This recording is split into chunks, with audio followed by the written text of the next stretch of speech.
Channel Geographical Learning. Myself Muhammad Firoz Ahmed, and we are going to discuss today about a scholar, a genius, a versatile mind, a historian, as well as a great man of the academic history. He is known as Abu Rehan Muhammad. And please don't be confused about the name Abu Rehan Muhammad. And you know that this is the same name as we know that Al-Biruni. Al-Bruni is a great genius of the world, having a such type of the rational and scientific bent of mind which is ever produced in the history of the knowledge and the objective reality. Al-Biruni was born in 973 AD and he was died in 1039 AD. Al-Biruni was born at the coast of River Oxus. River Oxus is nowadays known as Amu Darya.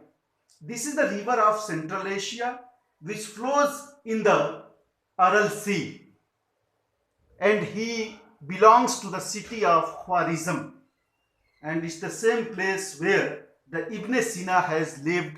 It is the same place where the Al-Khwarizmi, a great scholar of mathematics, especially the algebra, was born. This place, Khwarizmi, is very famous place of the knowledge and the learning, and has contributed more scholars in the field of the philosophy, history, mathematics, astronomy, geodesy, geology, and geography also. This is the place which is there in Central Asia, and nowadays Khwarizmi, that is also known as the Khiva in the history, is situated at the bank of river Amu Darya which flows in the Aral Sea. This is the place which is located in the Uzbekistan. Nowadays the Uzbekistan is the independent republic which is free from the Soviet Russia.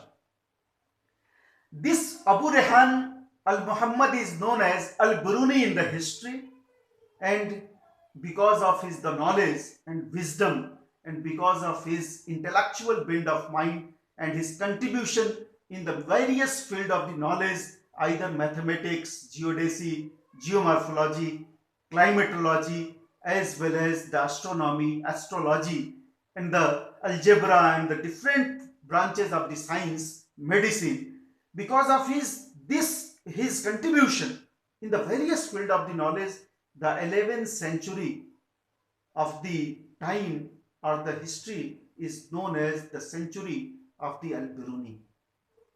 Let us discuss about the term Al-Biruni. Why he is called as the Al-Biruni? Abu Rehan Muhammad is called as the Al-Biruni because he belongs to the Biruni nations. Biruni means in Arabic or in Persian, Biruni is called the somebody or the someone who belongs to the external part of the world, or who does not belong to the same territory or the same place. Why he is called as the Al-Biruni? It means that the external person or the person of outsiders. Because most of the scholars and the historians of the Central Asia has denoted that this term is related to the person who belongs to the Khwarizmi. So why only Al-Biruni, Abu Rehan Muhammad is called as Al-Biruni? Why not the others? Why he is called as the Al-Biruni? Because of his locations or his native place of Khwarizm. The Al-Samani is a scholar of the history who said that the people who belongs to the Khwarizmi is called as Al-Biruni.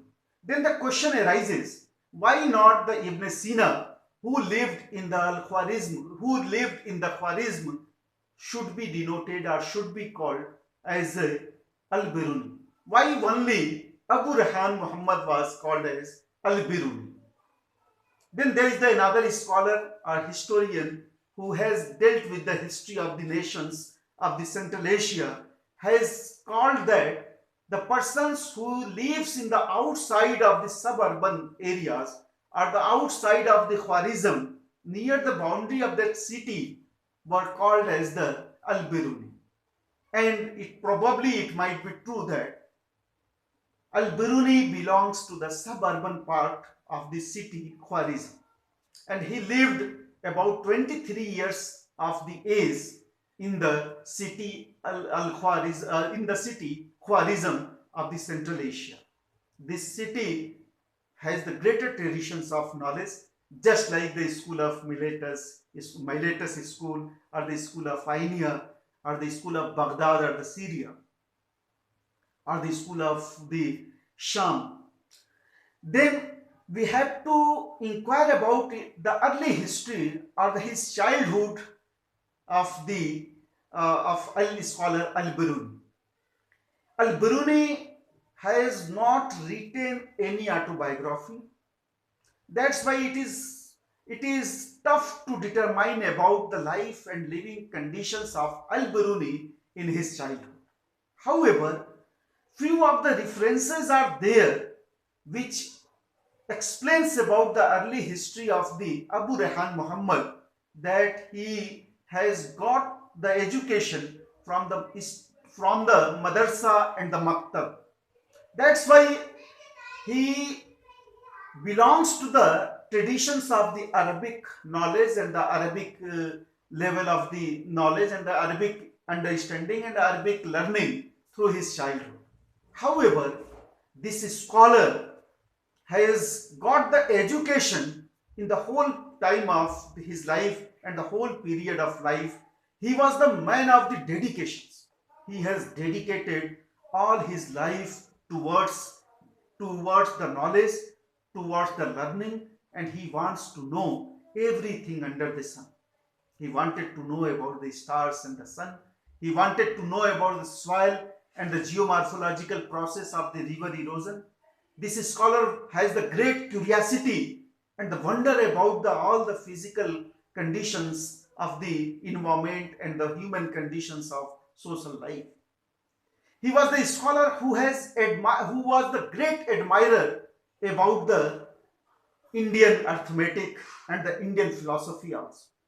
That's why most of the references of the medieval history and the medieval philosophy, either the philosophy of Hinduism, Vedas, as well as the Indian literature and the Indian system of the knowledge and the resources about the geometry and the knowledge of the geodesy, as well as the lunar eclipses and solar eclipses, that is there in the Indian literature. He started learning about the Sanskrit language also.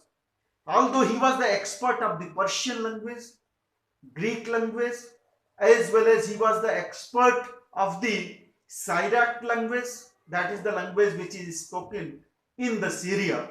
He was the expert of the other Roman language of the Byzantine Empire and the other language which is spoken in the Latin world.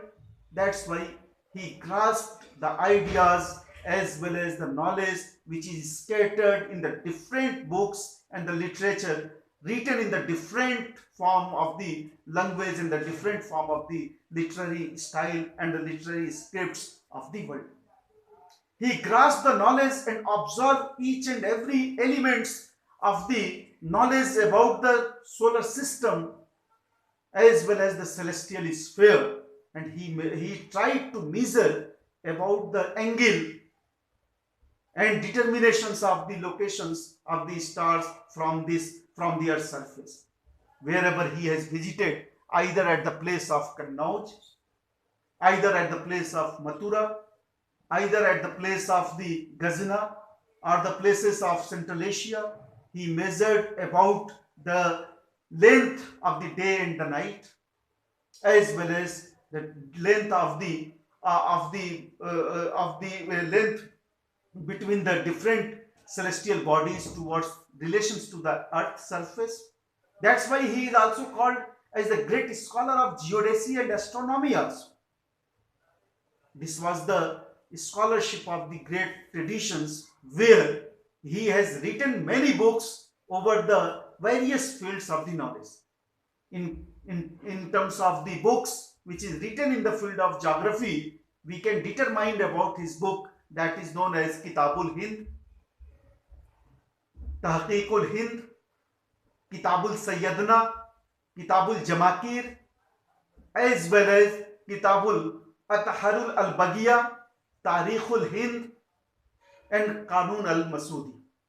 These are the important books which is written in the various field of the knowledge, which is scattered from the history, from the geography, from the medicine, and the mathematics and astronomy, as well as the geodesy and geomorphology also.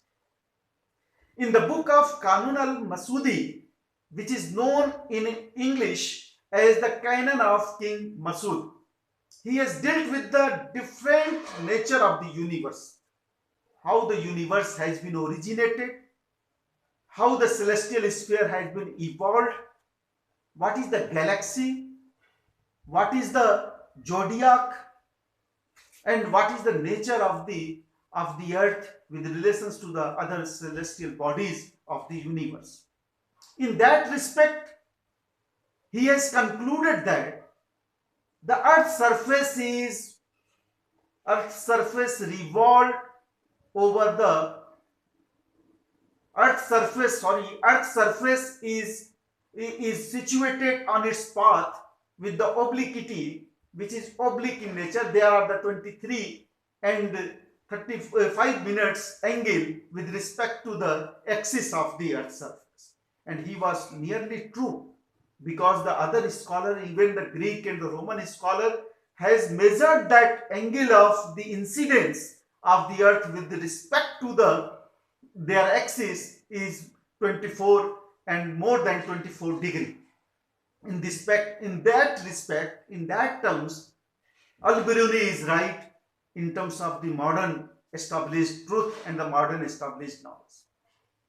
In terms of the view of the earth's surface with relations to the other celestial bodies, he might be wrong in some way. However, he says that tahqiq al-tadbi, it means that whatever the empirical source of the knowledge will be there, that will be called as the truth. It means that whatever the things which comes before his eyes experimented, then he will be considered that it is the truth. On the other hand, because of the lack of the instruments, there was the lack of technology, it was very difficult to say that the earth is in the center of the solar system. The earth is not in the center of the solar system, but it is the heliocentric view, that is called as sun is the center of the solar system and the other planets move around the sun. But he believes in the geocentric theory. There is no doubt the modern scholars criticized Al-Biruni in terms of his view of geocentric position of the earth with relations to the other planets of solar system. In that sense, he said that earth is in the center of the solar system and all the other planets and the sun itself moves around the sun, move around the earth. And when he was studying about the motion of the sun in terms of dawn and twilight, he has called it harkatul shams, means shams की हरकत. शम्स कहते हैं Persian में, Arabic में सूरज को. Shams means Suraj. It means that he was establishing the knowledge as well as the truth about the motion of the sun, and because of the motion of the sun, days, nights, and the other twilight and the dawn occurred. But he was right in terms of measurement of the length of the day. Wherever he has moved, wherever he has traveled, he tried to measure about the length of the day in terms of their duration. Then he was the first person of the whole knowledge of geodesy and geography who told that there is the 6-month day and night at polar region. And it was quite right when we confirm it in the modern time and the modern period of the knowledge. Then he challenged the theory and the traditions of the logic and the objective reality and the study of the universe and the cosmology. Most of the scholars and the religious sect has challenged the view that we should not acquire the knowledge about the cosmology, cosmogony, as well as about the logic that is known as mantiq. He has said that the religion has provided the various positions of the acquiring the knowledge which is there in the Quran and the Islamic literature, and that if we study the universe and the physics and the other part of the world, we can go through about the knowledge of the God and the God's creations leads to study about the about the creator of the world. That's why he accepted the view that there is no any harm to study and inquire about the objective reality of the world, as well as the logic and astronomy and astrological inquiry of the world and the universe. He was the fond of the Indian mathematics and Indian philosophy also.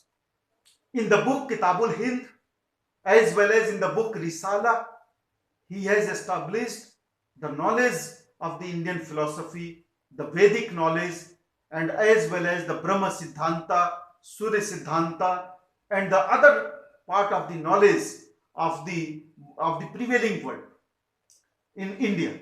Then Al-Biruni has translated the monumental work of Patanjali. Patanjali is the work of the medieval period and the ancient and the early medieval period, and he has translated this work in the other languages, in Arabic language, especially in the Arabic languages. And because of his thirst of his knowledge, he acquired learning and he tried to learn about the Sanskrit in a very detail. He was the man of the wisdom. That's why he started learning the Sanskrit language at the time, at the year of his life, 45 years of his life. When he was 45 years, he started learning the Sanskrit language and its scriptures and the literature of Sanskrit language at that time. And he has translated many Sanskrit literature and the Sanskrit works into the Arabic. And he has examined about the philosophical dimensions of the book Advaita, of the philosophy Advaita. Advaita is the philosophical sect, as the philosophical traditions of the Indian philosophical system. Advaita means the whole Brahma, whole Brahman or the whole universe are unified is the one. And the soul of the each individuals are united into the individual form that is called as Aham Brahmasmi. Because of the each and every parts and the soul of these creatures of this world is the formulations of, is the part and segment of the single soul that is known as the Paramatma, and the Atma that is called as the soul in the Indian traditions is the part of the Paramatma, that is the soul of the Brahma, that is the Brahma. He has clearly explained about the foundation of this school Advaita, which was propounded by the Shankaracharya in the medieval world, in the early medieval period after the Vedic literature. Not only the Advaita philosophy was dealt by the Al-Biruni, but he has discussed the various part of the Vedic traditions, Puranas, especially the Matsya Purana and Upanishads, Nyaya, Sankhya, Vedanta. These are all the schools of the philosophy of the ancient Indian world, which was clearly and very keenly observed by the scholar Al-Biruni. Al-Biruni has dealt with each and every school of philosophy of that time, as well as he has examined about the bifurcations of the Indian Hindus or the Indian population in terms of educated and the common non-educated group of the population. He has said that There is the clear-cut division about the belief between the educated Indians and the non-educated illiterate masses of that time. He has said that the educated Indians or the educated Hindus believed in the single God. They were generally against the idolatry, but most of that other common masses of the Hindus believed in the multiplication of the God and the various god and goddesses of that time. He was the person who has also established the knowledge and inquiries of the river system in a detailed manner. He has examined about the river of Central Asia, about the size and shape of the river Oxus, and the depositional work of the river Oxus also. He has dealt with the various rivers which are there in the Central Asia and flow into the Aral Sea, and he examined about the flood plain that is created by the river deposition in its mature stage of their cycle. And surely he has gone through about the different landform features and their fertility of the soil and the agricultural activities near the bank of the various river of that time of that environment. In terms of the geomorphic process, he has dealt with the Tarai region of the India and the different types of the landform features of that is deposited by the rivers in his youthful stage. And he has examined about the geomorphology of Himalaya. He was the first person who has said that Indus River is originated in the Himalaya, their exact place of origin. He was the first person who has determined about the exact place of the origin of river Indus, and that flows into that flows around the area of the Punjab, and different branches of river Indus are there. And he has gone through about the geomorphology of Punjab and northwest India. In terms of northwest India, his knowledge was very right when he dealt with the Kashmir and its location and its importance.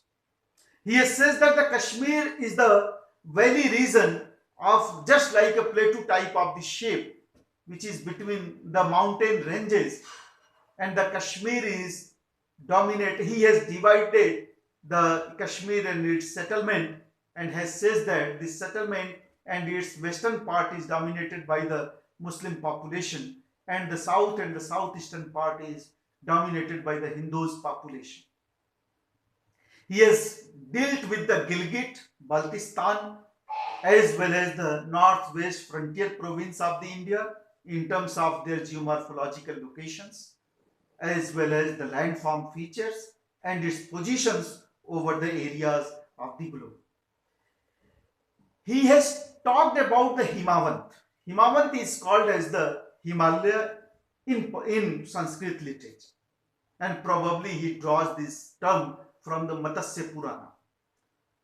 Al-Biruni was very much having the knowledge about the shape of the India in terms of the peninsular India. He was the first person who has the clear-cut knowledge about the Indian settlement from the Kashmir towards the Indian Oceans, towards the southern and the Deccan Plateau and Deccan part of India, southern part of India. The modern geomorphological location of India is directly and rightly in conformity with the knowledge of the Al-Biruni and his